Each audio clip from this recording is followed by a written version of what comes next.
There was two kinds of slaves. There was the house Negro and the field Negro. The house Negro, they lived in the house with master. They dressed pretty good. They ate good because they ate his food, what he left. They lived in the attic or the basement, but still they lived near their master. And they loved their master more than the master loved himself. They would give their life to save their master's house quicker than the master would. The house Negro, if the master said, we got a good house here, the house Negro said, yeah, we got a good house here. Whenever the master said we, he said we. That's how you can tell a house Negro. If the master's house caught on fire, the house Negro would fight harder to put the blaze out than the master would. If the master got sick, the house Negro would say, what's the matter, boss? We sick. We sick.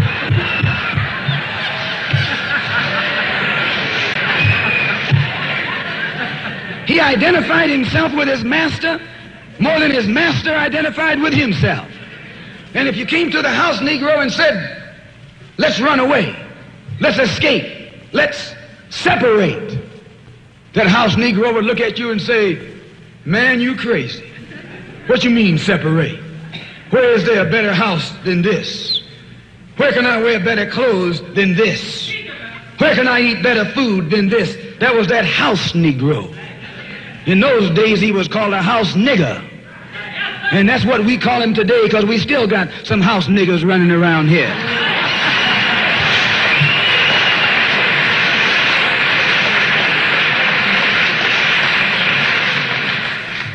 This modern house Negro loves his master. He wants to live near him. He'll pay 3 times as much as the house is worth just to live near his master. And then brag about, I'm the only Negro out here.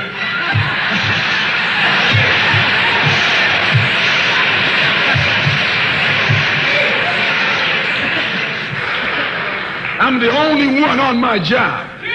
I'm the only one in this school. You're nothing but a house Negro. And if someone come to you right now and say, let's separate, you say the same thing that the house Negro said on the plantation. What you mean separate? From America? This good white man? Where you gonna get a better job than you get here? I mean, this is what you say. I ain't left nothing in Africa. That's what you say. Why, you left your mind in Africa.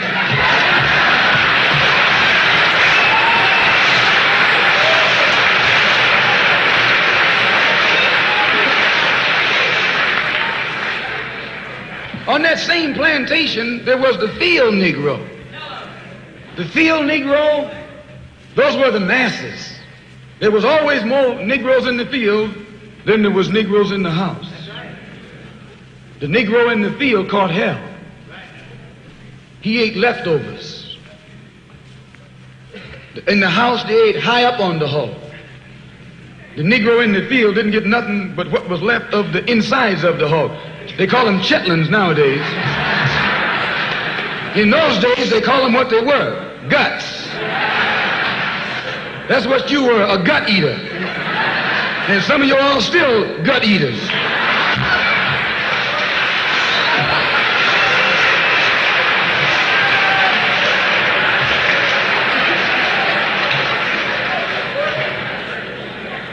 The field Negro was beaten from morning till night. He lived in a shack, in a hut. He wore cast-off clothes. And he hated his master. I say he hated his master. He was intelligent. That house Negro loved his master. But that field Negro, remember, they were in the majority. And they hated the master. When the house caught on fire, he didn't try and put it out. That field Negro prayed for a wind, for a breeze. When the master got sick, the field Negro prayed that he died. If someone come to the field Negro and said, let's separate, let's run, he didn't say, where are we going? He said, any place is better than here.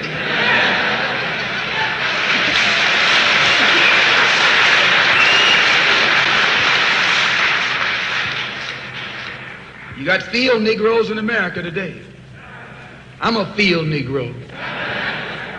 The masses are the field Negroes. When they see this man's house on fire, you don't hear these little Negroes talking about our government is in trouble. They say the government is in trouble.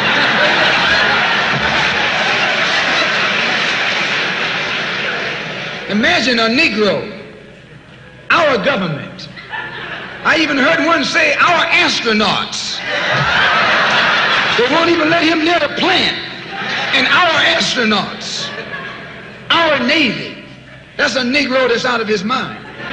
That's a Negro that's out of his mind. Just as the slave master in that day used Tom, the house Negro, to keep the field Negroes in check, the same old slave master today has Negroes who are nothing but modern Uncle Toms, 20th century Uncle Toms, to keep you and me in check, keep us under control, keep us passive and peaceful and nonviolent. That's Tom making you nonviolent. It's like when you go to the dentist and the man is going to take your tooth. You're going to fight him when he start pulling. So they squirt some stuff in your jaw called Novocaine to make you think they're not doing anything to you. So you sit there, and because you got all that Novocaine in your jaw, you suffer peacefully.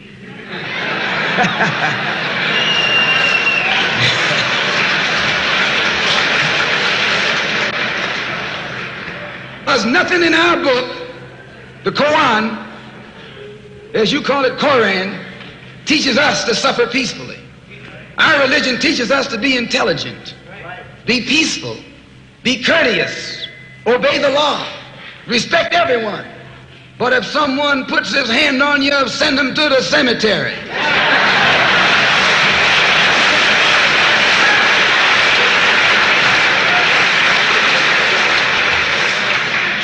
That's a good religion. In fact, that's that old-time religion.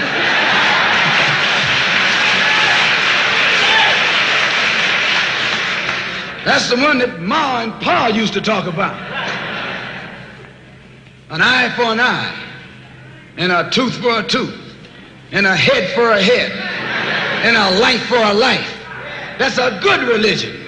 And then anybody, no one resents that kind of religion being taught but a wolf who intends to make you his meal.